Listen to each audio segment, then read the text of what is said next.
Continuamos con nuestra lectura bíblica y ya estamos en el libro de Samuel.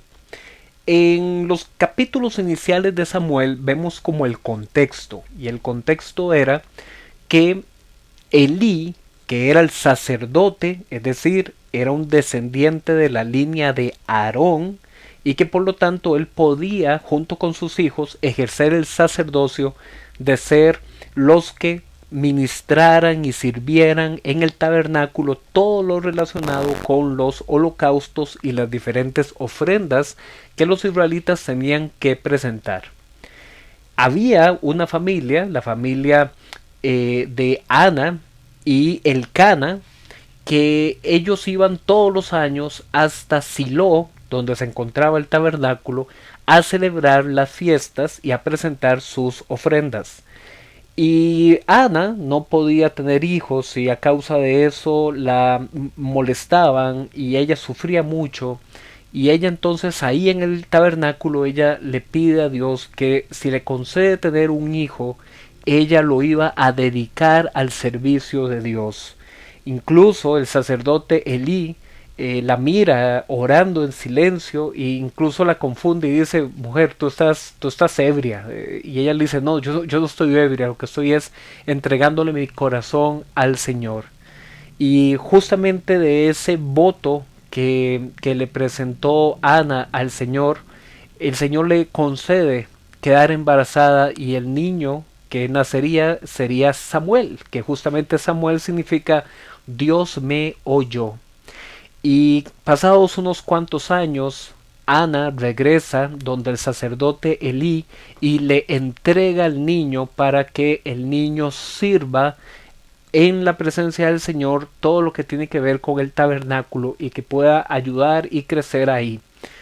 Entonces, mientras en esos primeros capítulos se nos presenta la figura de este Samuel como un niño bajo el amparo del Señor, bajo el propósito del Señor, se nos presenta a un sacerdote Elí, que además era el líder del pueblo, y sus hijos eran corruptos en todo el sentido de la palabra, los hijos del sacerdote Elí. Ellos no solamente tomaban partes de carne, parte de la comida los holocaustos, sino que también incluso usaban el tabernáculo para tener relaciones con mujeres, lo cual era una impureza para todo lo relacionado con el tabernáculo y puede relacionarse con una influencia de los cultos cananeos. Entonces, mientras el pueblo le reclama a Elí de que sus hijos están haciendo todo eso, dice que Samuel crecía delante del pueblo siendo un niño y siendo un joven, y Samuel sí iba ganando la gracia y la confianza delante de la gente. Eso lo vimos en los primeros capítulos. Y Dios comienza a llamar a Samuel y lo comienza a usar como su profeta para Israel.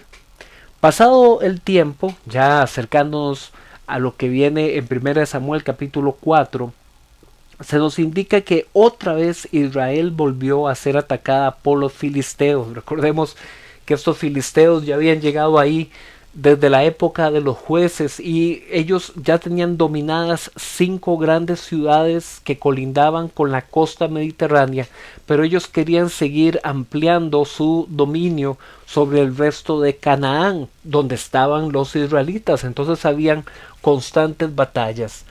Habían tiempos de paz y otra vez se activaba tiempos de guerra. Y entonces los filisteos volvieron a atacar a los israelitas y ellos prevalecieron en batalla. Esta señal de que los israelitas fueran entregados en las manos de sus enemigos era a causa de la maldad del pueblo y significaba que Dios no los estaba respaldando. Los israelitas entonces tienen una idea. A ellos se les ocurre que como estamos perdiendo las batallas contra los filisteos, lo que necesitamos es que Dios nos acompañe en batalla. Y entonces mandan a llamar que traigan el arca del pacto, esa misma que está guardada en el lugar santísimo, en el santuario del tabernáculo. Ellos dijeron, bueno, si Dios en el pasado usó el arca en diferentes momentos de la historia de Israel, que la use ahora para protegernos y darnos la victoria. Y entonces ellos mandaron a pedir el arca que estaba en Silo y dijeron que el arca nos acompaña al frente de la batalla para asegurarnos que Dios nos respaldará. Y los hijos de Eli, estos dos famosos, Ofni y Finés, ellos se encargaron de transportar el arca hasta el frente de batalla. Esta idea de los líderes de Israel lo que refleja es el pobre entendimiento que ellos tenían respecto a cómo vivir en pacto con Dios. Ellos pensaban que con el hecho de poner el arca, ya eso era un símbolo de que tenían garantizada la victoria, como si el arca fuera un arma. Era el concepto que era muy extendido en la antigüedad de la guerra santa, de que si nuestra deidad nos acompaña, entonces vamos a ganar, porque realmente el que gana es Dios por nosotros. Y sí, muchas veces Dios eso lo había hecho en batalla, pero Dios no puede ser manipulado. Él va al frente de la batalla cuando Él así lo declara, no cuando el pueblo quiere manipularlo y colocarlo, sin reconocer su pecado. Cuando el arca llegó al campamento de los soldados israelitas, ellos comenzaron a gritar de alegría, comenzaron a celebrar como si ya hubieran ganado la batalla. Y los filisteos escucharon, y los filisteos comenzaron a sentir temor, pero igual dijeron, bueno, aunque esté aquí la presencia de Dios en el arca y todo lo que hicieron desde la época en que Dios venció a los egipcios, igual luchemos. Y los filisteos se lanzaron en batalla, y a pesar de que estaba el arca, lograron los filisteos vencer a los israelitas una vez más, incluso llegando a matar a más de 30,000 soldados en esa batalla. ¿Y quién cree usted que también murió ahí? Si al frente de la batalla iba el arca, también murieron los dos hijos de Eli, los sacerdotes Ofni y Finés.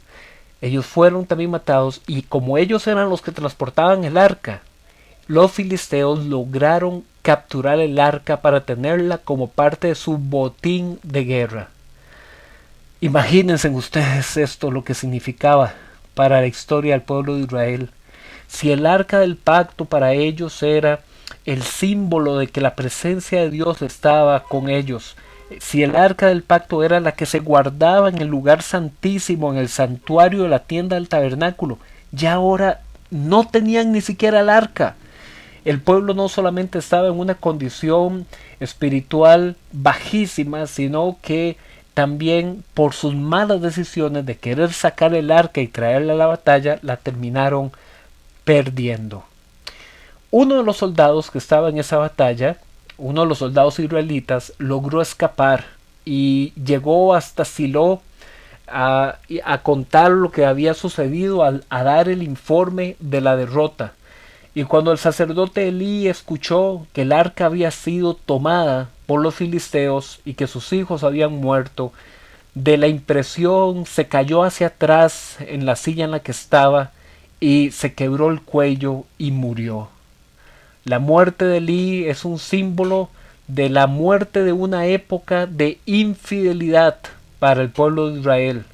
Es como si se anunciara de que todo el esquema de los jueces que había comenzado después de Josué y que había sido una señal de que no importa la condición de infidelidad del pueblo, Dios los volvía a ayudar. Ahora incluso con el arca ellos habían perdido.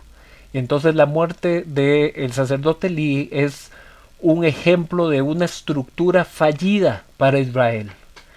Incluso como una forma gráfica de representar toda esta condición espiritual tan pésima de Israel, se menciona que en ese momento una de las esposas de los hijos de Elí, en este caso la esposa de Finés, estaba dando a luz a ese hijo que sería el nieto de Elí, y a causa del malestar que le dio estas noticias, ella dio a luz un varón al que ponía como nombre Icabod, que significa sin gloria. La gloria se nos ha arrebatado, nos han quitado la gloria. Este nombre de este niño Icabod es un reflejo de la condición del pueblo ahora que incluso han perdido el arca, que era símbolo de la presencia de Dios en medio de ellos. En primera de Samuel, capítulo 5, los filisteos llevaron el arca del pacto y la guardaron en el templo de su dios Dagón. Pero a la mañana siguiente, cuando fueron a revisar, se dieron cuenta que la estatua de Dagón estaba en el suelo, boca abajo, a los pies del arca del pacto de Israel. Parecía entonces como que Dagón estaba adorando al arca. Bueno, ellos movieron la estatua, la volvieron a poner de pie y volvieron a guardar ese salón donde estaba el arca. Y al día siguiente, cuando la volvieron a revisar, se dieron cuenta de que otra vez la estatua había amanecido en el suelo, pero esta vez con la cabeza y las manos quebradas y separadas del tronco de la estatua. Esto ellos lo interpretaron como una señal de que la presencia del Dios verdadero estaba por encima del falso dios Dagón. Según la mitología cananea, Dagón era el padre de Baal y Dagón era adorado como el dios de los cereales en grano. Así es que por temor a que algo así siguiera sucediendo, los habitantes de la ciudad filistea de Adón comenzaron a enfermarse y decidieron llevar el arca a otra ciudad. Pero cuando llegó el arca a otra ciudad filistea, ellos también comenzaron a enfermarse de tumores. Entonces, llegando a una tercera ciudad filistea, los ciudadanos de esa ciudad, ellos pidieron que ahí no entrara el arca, porque el Dios de Israel iba a acabar con ellos. En 1 Samuel capítulo 6, después de 7 meses en que los filisteos tuvieron en su posesión el arca, decidieron devolverla a territorio de Israel.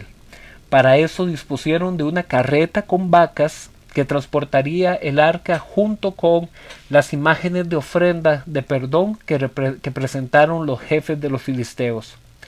La carreta no se desvió a ningún lugar, sino que llegó a la zona de Bet-Semes, que es una zona perteneciente a Judá. Eso fue señal para los filisteos de que las enfermedades no habían sido casualidad, sino de que efectivamente habían sido por causa de retener el arca.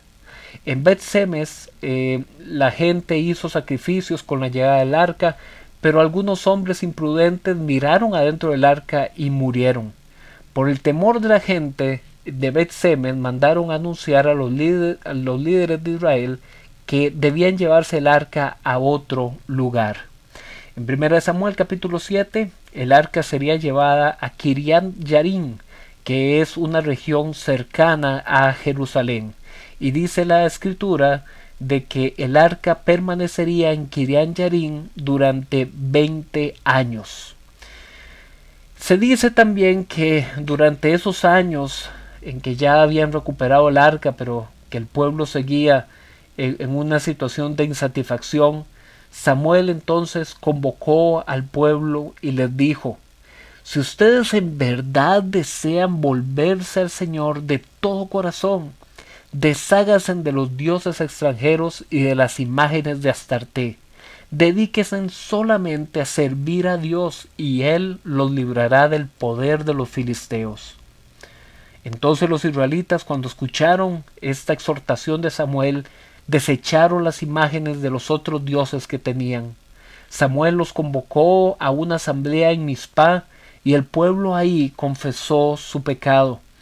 Y entonces Samuel comenzó a ser el juez sobre Israel. Recordemos que la figura de Samuel es muy importante en esta época porque no solamente es el juez líder, sino también es el profeta de Dios sobre Israel, es decir, aquel que comunica los mensajes de Dios al pueblo. Cuando los filisteos se dieron cuenta de que los israelitas se reunieron en Mizpá, se dispusieron a atacar. Entonces el pueblo le pidió a Samuel que intercediera por ellos y Dios así lo hizo. Dios confundió a los filisteos para que el pueblo de Israel los pudiera perseguir y los pudiera vencer. Para recordar esa victoria, Samuel tomó una piedra y la colocó en el camino y la llamó Ebenezer, que significa la piedra de ayuda. Dios hasta aquí nos ha ayudado. Todos los años que Samuel fue líder de Israel hubo paz, y ni los filisteos ni los amorreos pudieron oponerse a los israelitas. En 1 Samuel capítulo 8 se nos indica una repetición de la historia que ya habíamos visto en el profeta Elí. Y ahora es Samuel el que ya ha envejecido, quizás unos 65, 70 años. Y entonces él delegó en sus dos hijos el liderazgo de Israel. Y estos dos hijos, que se llamaban Joel y Abías, no siguieron el buen ejemplo de Samuel, sino que fueron injustos con el pueblo, ya que aceptaban sobornos y se comportaban con avaricia. Entonces los líderes de Israel reclamaron a Samuel a causa de ese mal comportamiento de sus hijos, y en su lugar propusieron que querían tener un rey al igual que las otras naciones.